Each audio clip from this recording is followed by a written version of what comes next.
and we will. But I also know that some things went right, and emphatically right. And I think of the speed and efficiency with which we put up the Nightingales, 10 days for a hospital. I think of the drive and inventiveness of the British companies who rose to the ventilator challenge with 3 brand new production lines called into being within the space of 8 weeks, with a new model of ventilator developed in March and granted regulatory approval in weeks, and 9,500 of them now made. I pay tribute to the pace at which Oxford University managed to perform the trials for dexamethasone, the world's first demonstrably life-saving treatment for the disease.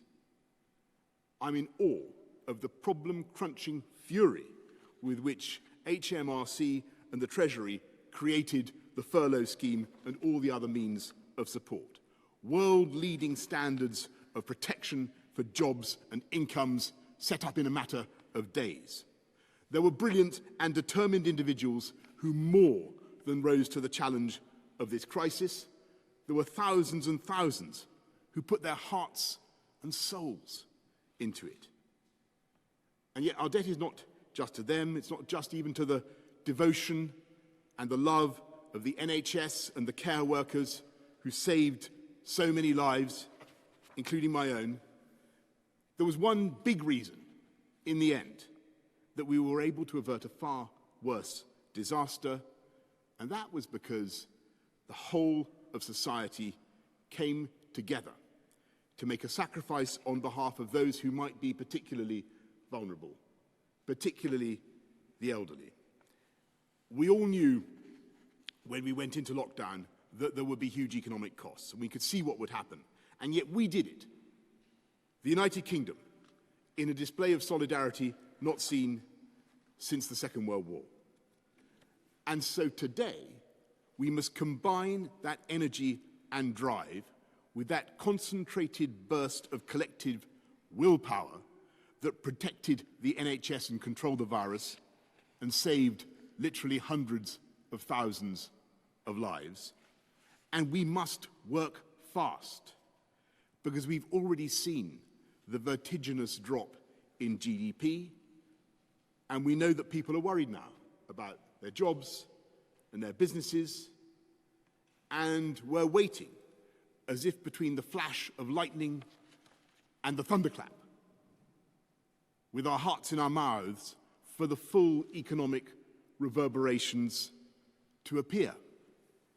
And so we must use this moment now, this interval, to plan our response and to fix, of course, the problems that were most brutally illuminated in that COVID lightning flash.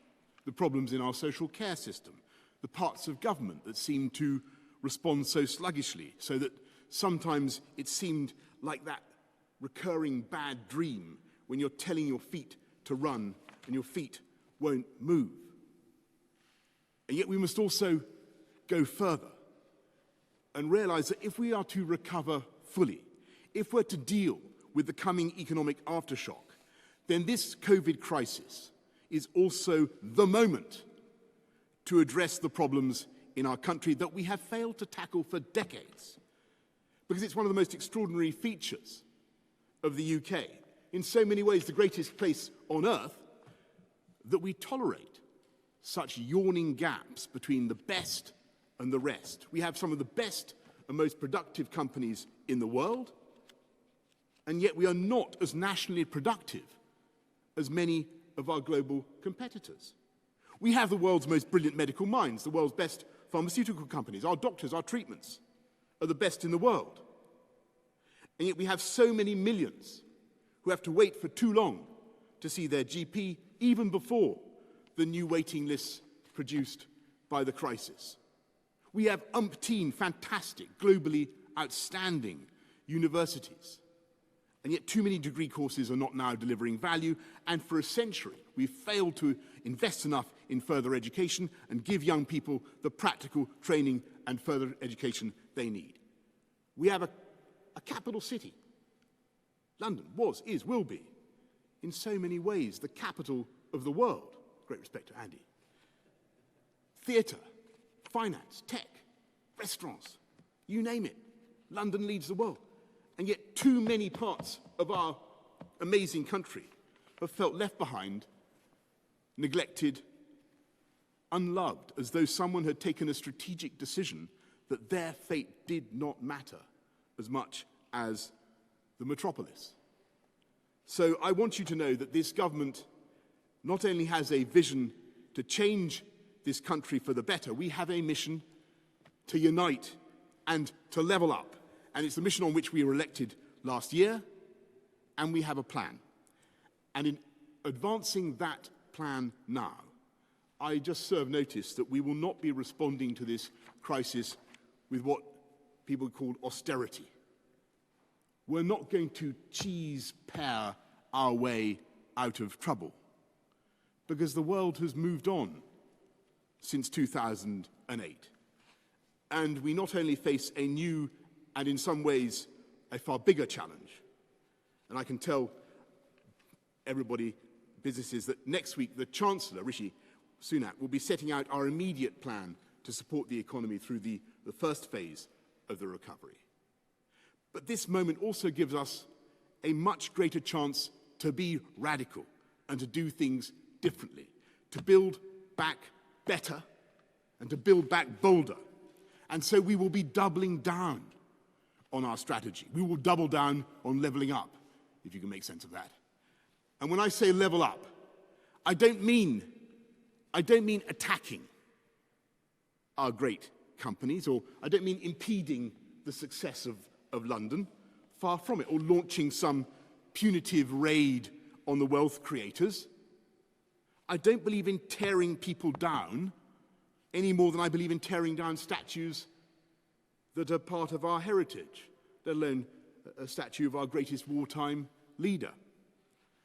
I believe in building people up, giving everyone growing up in this country the opportunity they need. Whoever you are, whatever your ethnicity, whatever your background, and there are certain things that are indispensable for that opportunity. Hospital you're born in, schools you go to, the safety of the streets where you grow up. And this government has not forgotten that we were elected to build 40 new hospitals. And we will. Matt Hancock is setting out the list in the next few days, and that is just the beginning. We will continue and step up the biggest ever programme of funding the NHS. And we won't wait to fix the problems of social care that every government has flunked for the last 30 years. We will end the injustice that some people have to sell their homes to finance the cost of their care while others don't. And we're finalising our plans, and we will build a cross-party consensus. We want to look after those who have looked after us. And at the same time, we will build the foundations now for future prosperity, to make this country a Britain that is fully independent and self-governing for the first time in 45 years, the most attractive place to live, to invest, to set up a company, with the most motivated and highly skilled workforce. And so we're investing massively now in education, with over £14 billion for primary and secondary education between now and 2023. And today, with a new 10-year school building programme, beginning now with £1 billion for the first 50 schools, and a vast £1.5 billion programme for refurbishing our dilapidated FE sector, dilapidated in many places, not here, of course, because it's time that the system recognised that talent and genius are expressed as much by hand and by eye as they are by a spreadsheet or an essay. So when I say unite and level up, when I say build up people and build up talent, I want to end the current injustice. It means a pupil from a London state school is now 50% more likely to go to a top university than a pupil from the West Midlands. And that is not only unjust, it is such a waste of human talent. We will unleash the potential of the entire country. And that means basic things, cracking down, again, on the crime that blights too many of our streets and too many lives. And we'll get on with our plan to recruit 20,000 more police officers. We've already found 3,000, already recruited 3,000. And I thank the police again for everything they're doing and have done in this crisis. And we will back our police all the way and give our justice system the powers we need to end the lunacy that stops us, for instance, deporting some violent offenders, just as we've already stopped the automatic early release of terrorists. We'll make this country safer. We will build the hospitals, build the schools, the colleges, but we will also build back greener and build a more beautiful Britain. We will protect our landscape with flood defences and plant 30,000 hectares of trees every year, creating a new patchwork of woodlands to enchant and re-energise the soul. And in those towns that feel left behind, we have plans to invest in their centres, the new academy schools, new green buses, new broadband, and we want to make them places where people have the confidence to stay, to raise their families, to start businesses, and not to feel that all the action is in the cities or in the metropolis. And yet, I don't think that this crisis has ended the desire or the need to move around swiftly and efficiently. We've all, or many of us, have been learning the wonders of Zoom and MS Teams and the pleasure of muting and unmuting our colleagues at key moments. But we still need to travel. And more than ever, the time has come when we must unite and level up in the most basic way possible, not just with HS2 and Northern Powerhouse Rail, but with better roads, better rail all round, unlocking the central Manchester bottleneck that delays services across the north, 4,000 brand new zero-carbon buses, a massive new plan for cycleways across the country, and we will build and rebuild those vital connections to every part of the UK, because now is the moment to strengthen that incredible partnership between England, Scotland, Wales and Northern Ireland. And I know that sometimes people have played up the legitimate variations in response between the devolved administrations. But when you look at the whole effort, you can see the absolutely vital role of that union and that partnership. It is our fantastic UK armed services that have played such a crucial role in this crisis, running the test centres, building the hospitals, transporting people from the Shetlands to the right COVID wards. It was the might of the United Kingdom Treasury that set up that furlough scheme in all corners of the country, sent massive and immediate extra funding to all four parts of the UK. So I think the union has more than showed its worth. And a prosperous and united kingdom must also be a connected kingdom. And that's why we're now accelerating projects from the southwest to the northeast, from Wales to Scotland to Northern Ireland. And to drive economic growth in all parts of the country, I can say that we will carry out a study of all future road, rail, air and cross-sea links between all our four parts of the UK. When did a government first promise to dual the A1 to Scotland? Well, I tell you, it was 1992. This government is going to get on and do it. And it is this infrastructure revolution that will allow us also to end that other chronic failure of the British state. Decade after decade in which we have failed to build enough homes. We will build fantastic new homes on brownfield sites and other areas that with better transport and other infrastructure could frankly be suitable and right for development. And we will address that intergenerational injustice and help young people get on the housing ladder in the way that their parents and grandparents could. And it's to galvanise this whole process that this government will shortly bring forward the most radical reforms of our planning system since the end of the Second World War. Yes, we will insist on beautiful low-carbon homes like this one. But COVID has taught us the cost of delay. Why do larger procurement projects take 80% longer in the UK than in Germany? Why are UK capital costs typically between 10 and 30% higher than other European projects?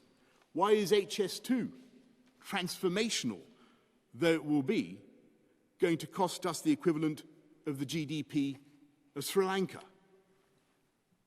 Why are we so slow at building homes by comparison with other European countries? In 2018, we built 2.25 homes per 1,000 people. Germany managed 3.6, Netherlands 3.8, France 6.8. I'll tell you why. Because time is money. And the newt counting delays in our system are a massive drag on the productivity and the prosperity of this country. So we will build better and build greener, but we will also build faster. And that's why the Chancellor and I have set up Project Speed to scythe through red tape and get things done. And with every home we make, every mile of full fibre broadband that we lay, every flood-defending culvert that we dig, with every railway station, hospital or school that we build, we will of course be tackling the next wave of this crisis by helping to create thousands of high-paid, high-skilled jobs. Because we know in our hearts that the furloughing cannot go on forever. And as the economy recovers, we also know that jobs that many people had in January are also not coming back, or at least not in that form. And we know that that's the biggest and most immediate economic challenge that we face. And so we will also offer an opportunity guarantee so that every young person has the chance of an apprenticeship or an in-work placement so that they maintain the skills and confidence they need to find the job that is right for them. I'm conscious, as I say all this, that it sounds like a prodigious amount of government intervention. It sounds like a New Deal. And all I can say is, if that is so, then that is how it's meant to sound and how it's meant to be. Because that is what the times demand. A government that is powerful and determined and that puts its arms around people at a time of crisis. That tackles homelessness, the inequalities that drive people to food banks. Because it's time now, not just for a New Deal, but for a fair deal for the British people. And we can do all this now, partly because of the prudent management of the economy in the last 10 years, but also because we're planning to invest now when the cost of borrowing allows it and when the returns are greatest. Because that is the way, both now and in the medium term, to drive the growth, to fuel the animal spirits and the long-term business investment on which our future prosperity depends. My friends, I am not a communist. I believe it is also the job of government to create the conditions for free market enterprise. And yes, of course, we clap for our NHS. But under this government, we also applaud those who make our NHS possible. Our innovators, our wealth creators, our capitalists, our financiers. Because in the end, it's their willingness to take risks with their own money that will be crucial for our future success. This is Dudley. the birthplace of Abraham Darby, who massively accelerated the Industrial Revolution by using coke instead of charcoal to produce pig iron. It may not sound like it, but actually coke was the green option. Still is probably compared to charcoal. And today, Dudley remains at the cutting edge of green technology that is increasingly driving the whole of the UK economy. It was here, in Dudley, in 2011, that a company called Westfield produced the world's first commercially viable electric racing car. And the whole of West Midlands is now a global centre of battery technology. And you're going further, as I've seen with the Institute of Technology that you're setting up just down the road. Batteries for EVs, and that's the vision of Mayor Andy Street. And we will back that vision. This government will back that vision. This is a government that backs Britain and believes in British innovation. And this summer, we will be creating a new science funding agency to back high-risk, high-reward projects. Because in the next 100 years, the most successful societies will be the most innovative societies. And we in this country have the knack for innovation. We lead the world in quantum computing, in life sciences, in genomics, in artificial intelligence, space satellites, net zero planes, and the long-term solutions to global warming, wind, solar, hydrogen technology, carbon capture and storage, nuclear. And as part of our mission to reach net zero CO2 emissions by 2050, we should set ourselves the goal now of producing the world's first zero-emission long-haul passenger plane. Jet Zero. Let's do it. And though we're no longer a military superpower, we can be a science superpower. But we must end the chasm between invention and application. That means a brilliant British discovery disappears to California and becomes a billion-dollar American company or a Chinese company. And we need now a dynamic commercial spirit to make the most of UK breakthroughs so that British ideas produce new British industries and British jobs. And yet, of course, to achieve all that from where we are now, we must first get on with the hard and painstaking work of reopening our economy. And I feel the urgency and impatience of all those sectors that are still being held back, the theatres, the arts, the salons, the gyms, cricket clubs, sectors in which we lead the world and yet which suffer because they depend on the very physical proximity and contact that COVID makes so difficult. And I say to all of you, or everybody in those sectors, we will get you going as fast as we possibly can. We want to get back to life as normal for as many as possible, as fast as possible. But as we approach July the 4th, I must say that the dangers, as we can see in Leicester, the dangers have not gone away. The virus is out there, still circling like a shark in the water, and it will take all our collective discipline and resolve to keep that virus at bay. And if we can, and get on to the next phase of the recovery, then we can get on all the faster to deliver our plan. Because this government is not just committed to defeating coronavirus.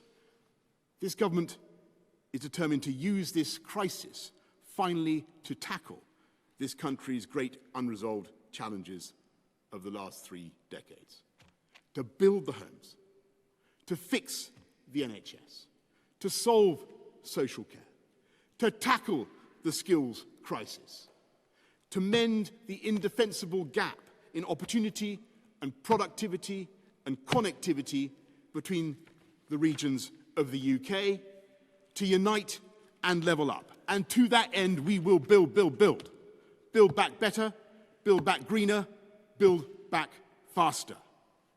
And to do that at the pace that this moment requires, we need now to distill the very best of the psychic energy of the last few months. Let's take the zap and élan of the armed services who built the Nightingales. Let's take the selflessness and the love of the health and the care workers and the charities, the public spirit and the good humour of the entire population, and let's brew them together with the superhuman energy of Captain Tom, bounding around his garden at the age of 100 and raising millions for charity. Let's take that combination, that spirit, bottle it, swig it, and I believe we will have found, if not quite a magic potion, at least the right formula to get us through these dark times. And I must stress that there will still be some tough times ahead. And to work this whole plan through will take effort and nerve and patience. And no, we won't get everything right. We certainly won't get everything right first time. But this is the moment to be ambitious and to believe in Britain, to rise to the scale of the challenge and the opportunity. If we deliver this plan together, then we will together build our way back to health, and we will not just bounce back, we will bounce forward, stronger, better, and more united than ever before. Thank you all very much.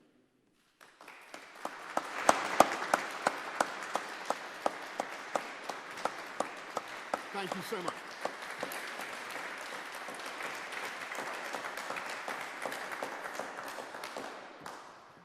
Thank you very much. I think we're going to go now to some questions from our friends in the media, and we're going to go first to Laura Koonsberg of the BBC. Thank you very much, Prime Minister. Good morning. You've set out a very long list of promises and ambitions, but the economy is falling off a cliff, and what the government's promised today amounts to less than £100 per person in order to try to fix the very many things that you have talked about. How does that remotely match your rhetoric? And can I ask also for the people of Leicester, can you give them any indication of how long the lockdown that's been brought back there might last, and will you commit to updating them as often as you can? Yes, thanks very much, Laura. Well, first of all, you're absolutely right to say that the initial package that we're talking about is £5 billion, but, you know, that's not an insignificant sum, but that's part of a massive programme overall. £34 billion on the NHS, £14 billion on education, £100 billion on infrastructure. You know, these sums mount up. Now, there's a reason we can do this now. As I say, we've managed the economy prudently. It's the right time to borrow. But what we're saying is that this is the moment to make that big, long-term stake, that backing of Britain, because that will deliver the long-term productivity gains, the gains that will in the end deliver the tax revenues that, of course, we're going to need down the line. We can balance this over the cycle, but we must make the investment now. That is the right way forward. And on Leicester, let me just say that obviously we will be in constant communication with the authorities in Leicester, but also monitoring it nationally and ensuring that, you know, as and when the data changes and the situation improves, then we will take steps to ease the measures that we've had to enforce. But I think most people across the country do understand and do remember that as we come out of this, I always said there were going to be local flare-ups and that we would deal with them locally, and that's what we're doing in Leicester, and we'll do it elsewhere. It worked in places like Ashford or Weston-super-Mare In Leicester, it's got out more into the community, and we need to take the steps that we have. Can I just pick you up there on the economy? What you're announcing is largely an acceleration of what was already in your manifesto. So you're trying to say to people today that COVID has changed what you want to do and changed your level of your ambition, but it looks like basically a speeded up version of what you promised back in the autumn. Well, hang on. Let me just focus on that word speeded up, Laura, because that's the thing, and that's right. And it's not just speeded up, it's also intensified and increased. Because, as I said to everybody earlier on, we all know what costs money in this country. It's the delay. It's the bureaucracy, it's the planning delays that are adding so massively to the costs for young people, particularly for housing. You know, it is much more difficult for people in this country to get the homes they need than it should be, and more difficult for them than it is for people in other comparable European countries. And that's because of the delay we're talking about. That's why we're setting up Project Speed. This is not just about investment, the government leading the way. It's also about the government trying to clear the way and to get things done faster. Thank you very much, Laura. Robert Peston, ITV. Hello, Prime Minister. To quote the Bank of England, to quote the Bank of England, more than half the workforce are currently unemployed or underemployed. This is an economic crisis unprecedented. What confidence do you have that as the job support schemes run down and end, you will be able to keep unemployment below the 3 million level that blighted the lives of so many in the 1980s? And again, briefly on Leicester. You promised a world-class test, trace and isolate scheme. In your words, you would be whacking a mole to keep the virus under control. But you're shutting down, in effect, a city of 500,000 people. We're some way, aren't we, from a world-class system? Okay. First of all, Robert, on Leicester, I always made it very clear that we would take, steps, draconian steps, if necessary, to put on the brakes and to deal with problems as they flared up. We've got a problem in Leicester, and I thank the people of Leicester for their forbearance, and they're going to have to wait a little bit longer. They're going to have to go through another period of restrictions. But I think everybody can see why that's sensible, and that's what we're going to do. We've always said we were going to operate on that basis. And our testing system actually is, we're testing now almost double per head what most other European countries are doing. We've got a testing capacity of 280,000 a day, and testing is a huge part of that whack-a-mole strategy, and will continue to be intensified. On unemployment and the future for jobs now in this country, of course we face. You're right. We face a real crisis, and we have to deal with it. But we're going to deal with it in the most energetic possible way. And the analogy I'd like you to hold in your minds is a comparison with the energy with which we put together the furlough scheme. We are going to work as hard as we possibly can to make sure that people have an opportunity guarantee, that they have the chance of an in-work placement, that they have the chance of an apprenticeship. But, Robert, I'm not going to pretend that this is going to be without real difficulty and real bumps. I'm not going to put a number on it because I can't at this stage. What we can do is put in the investment now, get the plans going, get the projects underway, get the diggers in, get the hospitals, start the hospitals building, build now. That, believe me, is the way forward. I remember the crisis of 2008, which was actually not as bad as the current crisis. But if you remember, people were very apprehensive about unemployment, and we did have a spike in unemployment. But we tackled it then. I remember what we did. We had huge infrastructure projects that we simply kept going and ran faster. Crossrail, the Olympic Park, big construction projects around London, which I was then running. That is one of the solutions. But there are, as you'll see from this plan that we've announced today, short-term, medium-term, long-term, There are many other aspects to it, and I believe that's the best way forward for this country. Building, building, building our way back to health and keeping the momentum of employment in people's lives as far as we possibly can. On that, though, I mean, the kind of investment you've announced is even when it's speeded up, it takes a long time to have an impact on prosperity. The people who are losing jobs are typically people with lower skills in retail, in hospitality, and it looks as though those sectors are going to be shrinking for some time to come. How can you give those people the skills rapidly to find work? Well, Robert, the best thing to do is not just to give them the opportunity guarantee that we've talked about just now, but also, of course, not to despair of the possibility of the return of their existing businesses to life in as fast a way as possible. And that's why it is also vital that we not only get this economic recovery program going, but that we simultaneously continue to bear down on the disease. And you know, if you want what's my plan, what's my vision for how we're going to cope with COVID, I don't want a world in the next year where we're endlessly forced to stay meters apart from each other.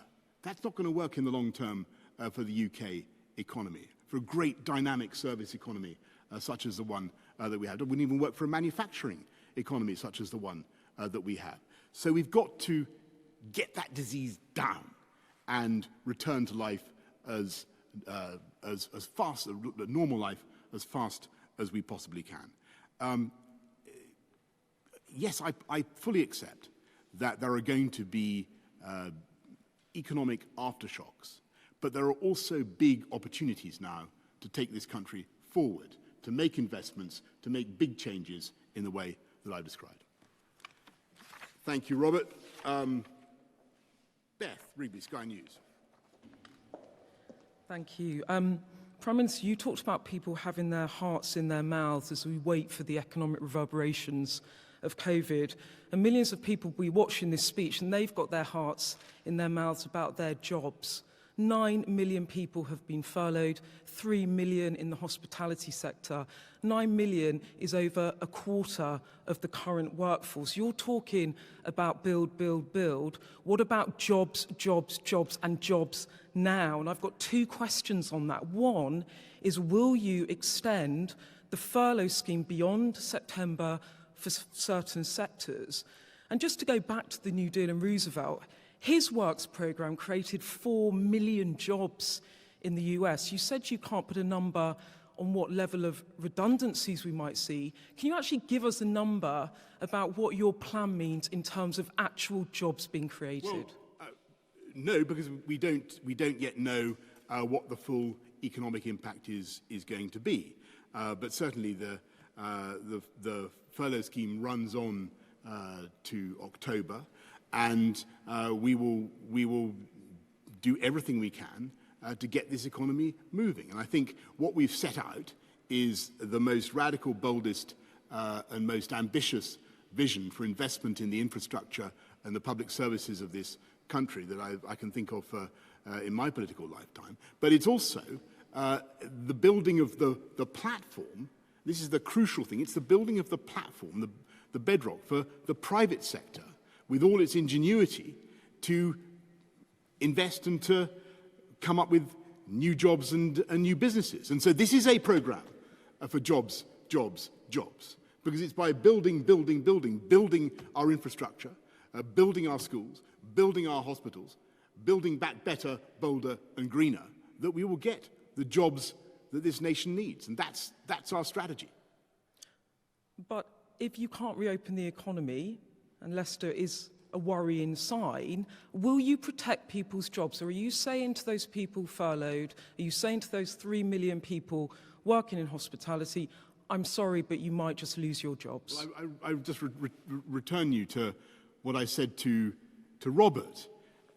Our ambition is to try to get back as fast as we possibly can to a world in which the UK's dynamic, unbelievably creative and attractive service economy is able to operate again in a way that creates jobs. And that's what we hope to do. But in the meantime, here's a massive programme to start us up